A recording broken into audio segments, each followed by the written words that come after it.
আপনারা অনেক সময় এই বিষয়টির স্ক্রিনশট আমাকে দিয়ে বলেন যে আসলে এইটি কেন আসলো বা এটি আসার কারণ কি, এটি আসলে কি উপকারিতা আছে, কি কাজ আপনাদেরকে করতে হবে এটি করার জন্য।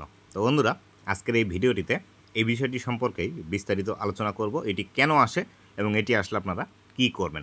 তো বন্ধুরা, ভিডিওটি খুবই ইনফরমেটিভ হতে চলেছে।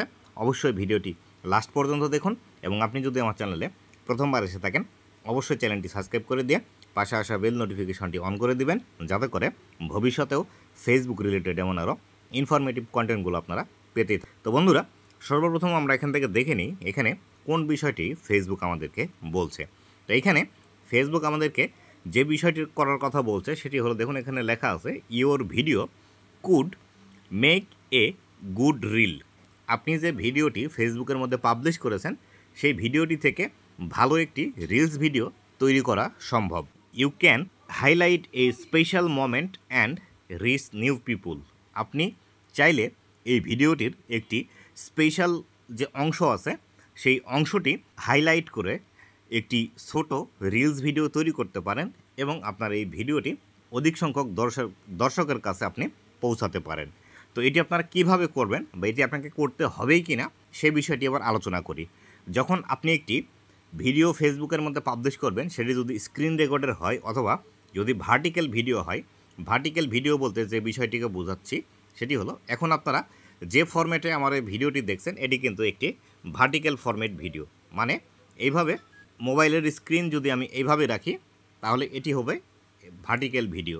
আর যেটি রেগুলার ভিডিও কথা বলে থাকি আমরা, সেটি হলো মোবাইল যদি আমরা কাট করে ধরি বা এই ফরম্যাটে যে ভিডিওগুলো আমরা দেখে থাকি, এখানে দেখতে পাচ্ছেন এই ফরম্যাটে যে ভিডিও দেখে থাকি এটা কিন্তু রেগুলার ফরম্যাট, আর নিচের এটি কিন্তু ভার্টিক্যাল ফরম্যাট। এই ভার্টিক্যাল ফরম্যাটে ভিডিও যখনই আপনি একটি ফেসবুকের মধ্যে আপলোড করবেন তখনই কিন্তু এই ধরনের একটি নোটিফিকেশন কিন্তু আপনাকে দিয়ে দিবে যে আপনার এই ভিডিওটি থেকে আপনি চাইলে শর্ট কিছু পার্ট কেটে সেটি দিয়ে রিলস ভিডিও তৈরি করতে পারবেন। তো এটি করার জন্য আপনারা কি করবেন দেখুন, আমি এখান থেকে আপনাদেরকে দেখিয়ে দিচ্ছি। এই যে নোটিফিকেশনটি এসেছে এই নোটিফিকেশনের উপর ক্লিক করে দিবেন। তো এই নোটিফিকেশনের উপর যদি আমি ক্লিক করে দিই তাহলে এখান থেকে আমার সামনে এরকম একটি অপশন চলে আসবে। এরকম অপশন আসলে আমার এই ভিডিওটির প্রথম যে 90 সেকেন্ড আছে সেই 90 সেকেন্ড কিন্তু আমি এখান থেকে কেটে নিতে পারবো। এই যে এখান থেকে দেখছেন, আপনারা যারা ভিডিও এডিটিং করেন, ভিডিও এডিটিং অ্যাপসের মধ্যে গেলে এরকম টাইম লাইন দেখতে পাবেন। এই টাইম লাইনের মতো এই অপশনটি থেকে আপনি ভিডিও কেটে এখান থেকে নিতে পারেন। আপনি যদি চান ছোট করে ভিডিও কেটে নেবেন, সেই ক্ষেত্রে এটি এভাবে টেনে যদি নিয়ে আসেন, সরি এটি 15 সেকেন্ডের নিচে ভিডিও হবে না। আমি যদি এইভাবে টেনে নিই তাহলে সেই ক্ষেত্রে আমার ভিডিওটি যত বড় আছে আমি কিন্তু যে অংশ থেকে আমার ভিডিওটি কেটে নিতে চাই সেই অংশটি কিন্তু এখান থেকে আমি কেটে নিতে পারবো। তো এইভাবে আপনি চাইলে কেটে নিতে পারেন। যদি আপনি মনে করেন এভাবে কেটে নেবেন না, সেক্ষেত্রে এটি না করলেও কোনো সমস্যা নেই। ফেসবুক জাস্ট আপনাকে অপশনটি দিচ্ছে, আপনি এখান থেকে কেটে একটি রিলস ভিডিও আপনি ফেসবুকের মধ্যে পাবলিশ করতে পারেন।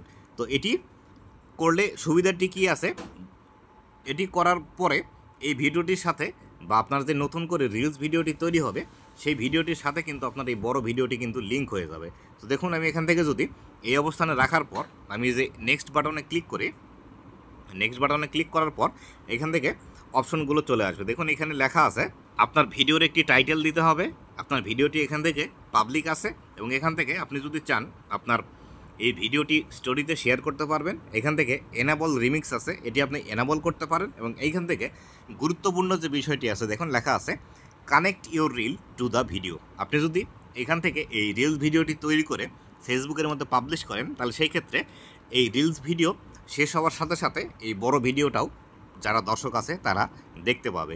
তো এটি করার জন্য কি করবেন দেখুন, এখান থেকে শেয়ার টু স্টোরি লেখা আছে, আমি সর্বপ্রথম এটি অন করে দিই। অন করে দেওয়ার পর আমার এখান থেকে আমার এই ভিডিওটির একটি টাইটেল নির্বাচন করি। তো আমি এখান থেকে টাইটেলটি লিখে দিচ্ছি। তো এখান থেকে এই ভিডিওটির টাইটেল আমি লিখে দিলাম। দেওয়ার পর এখান থেকে নিচের দিকে দেখতে পাচ্ছেন শেয়ার রিল নামে একটি অপশন আছে। এই শেয়ার রিল এই অপশনটিতে ক্লিক করলে আপনার এটি অ্যাজ এ রিলস আকারে ফেসবুকের মধ্যে কিন্তু এই ভিডিওটি পোস্ট হয়ে যাবে। তো আমি যদি শেয়ার রিল এই অপশনটিতে ক্লিক করে দিই, এই অপশনটিতে ক্লিক করে দিলাম। দেওয়ার পর এটি ফেসবুকের মধ্যে পোস্ট হওয়া কিন্তু শুরু করেছে। দেখতে পাচ্ছেন এটি কিন্তু অলরেডি শেয়ার রিলসের এই অপশনটি ব্লার হয়ে গিয়েছে, এখান থেকে কিন্তু আর কাজ করছে না। দেখুন এখান থেকে আমাদের কিন্তু নোটিফিকেশন দিল, এটি কিন্তু আমাদেরকে ফেসবুকের মধ্যে অলরেডি পাবলিশ করে দিয়েছে। তো এটি দেখার জন্য আমি যদি আমার ভিডিও সেকশনের মধ্যে চলে আসি, আমি এখানে ক্লিক করলাম। ক্লিক করার পর এখান থেকে আমার যে ভিডিও সেকশনটি আছে সেই ভিডিও সেকশনের উপর ক্লিক করব, করে এখানে যদি আমি চলে আসি, দেখুন এখান থেকে এই ভিডিওটি এখনও কিন্তু আমার পোস্ট হয়নি বা ভিডিওটি এখনও কিন্তু প্রসেসিংয়ে আছে।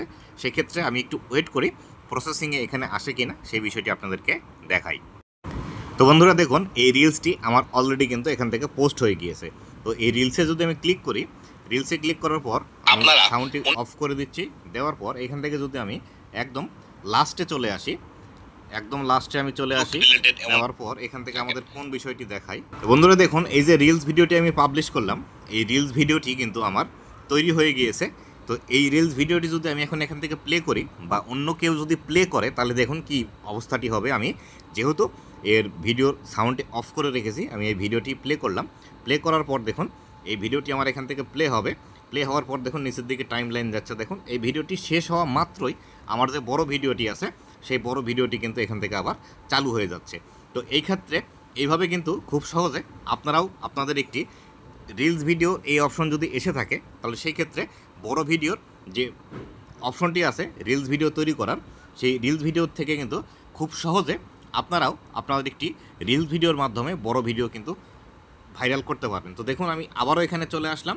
আসার পর আবারও যদি ভিডিওটি আমি প্লে করে দিই, দেখুন ভিডিওটি এখান থেকে আবারও যাচ্ছে। নিচের দিকে খেয়াল করেন, এখান থেকে দেখতে পাচ্ছেন আমার ভিডিওটি কিন্তু অটোমেটিক্যালি আরেকটি ভিডিওর মধ্যে কিন্তু চলে যাচ্ছে, বা আমার যে মূল ভিডিওটি ছিল সেই ভিডিওর মধ্যে কিন্তু এখান থেকে চলে যাচ্ছে। তো এইভাবে আপনারা চাইলে এই বিষয়টি করে আপনারাও রিলস ভিডিও পোস্ট করতে পারেন। তবে এই ক্ষেত্রে আপনারা যদি না করেন বা আপনারা যদি মনে করেন এই বিষয়টি করবেন না, সেক্ষেত্রে এটি না করলেও কোনো প্রবলেম নেই। ফেসবুকের এটি ধরা বাঁধা কোনো নিয়ম নেই, আপনাকে এটি করতেই হবে। অনেকেই এই বিষয়টি নিয়ে প্রশ্ন করেন যে আসলে এই বিষয়টি কী বা এটির কাজ কী, এটি কেন আসলো। তার জন্য কিন্তু আমি ভিডিওটি তৈরি করছি এবং আপনাদেরকে বিস্তারিত বিষয়টি দেখানোর ট্রাই করলাম যে আসলে এটি কিভাবে কাজ করে বা এটি কিভাবে আপনারা ব্যবহার করতে পারবেন। আপনারা যদি মনে করে থাকেন এটির জন্য আপনার ভিডিও ভাইরাল হবে বা আপনার ভিডিওতে বেশি ভিউজ আসবে, এমন কোনো কথা নেই। মাঝে মাঝে কিছু ফিচার ফেসবুক থেকে ইন্ট্রোডিউস করা হয় যাতে করে যারা ক্রিয়েটার আছে তাদের জন্য লাভবান হয়, কিন্তু এর মধ্য থেকে আমাদেরকে খুঁজে বের করে বা দেখে নিতে হবে কোন বিষয়টি থেকে আমাদের এখান থেকে বেনিফিট বেশি আসছে, সেই বিষয়টি নিয়ে আমাদেরকে কাজ করতে হবে। এটি তেমন একটা গুরুত্বপূর্ণ বিষয় নয়, তবে আপনার যদি এরকম নোটিফিকেশন এসে থাকে, আপনি চাইলে এটির দ্বারা আপনি একটি রিলস ভিডিও তৈরি করে আপনার বড় ভিডিওর সাথে কানেক্ট করে এইভাবে কাজ করতে পারেন। তো বন্ধুরা এই ছিল আজকের ভিডিওটি কেমন লেগেছে অবশ্যই জানাবেন, এবং ভবিষ্যতে ফেসবুক রিলেটেড এমন আরও ইনফরমেটিভ কন্টেন্টগুলো পাওয়ার জন্য অবশ্যই আমার ফেসবুক পেজ এবং ইউটিউব চ্যানেলের সাথেই থাকবেন। আর অবশ্যই ভিডিওটি বন্ধুদের মাঝে শেয়ার করে ছড়িয়ে দিবেন, যাতে করে তারাও ভিডিওটি দেখে এই ইনফরমেশন নিয়ে সঠিকভাবে ফেসবুকের মধ্যে কাজ করতে পারে।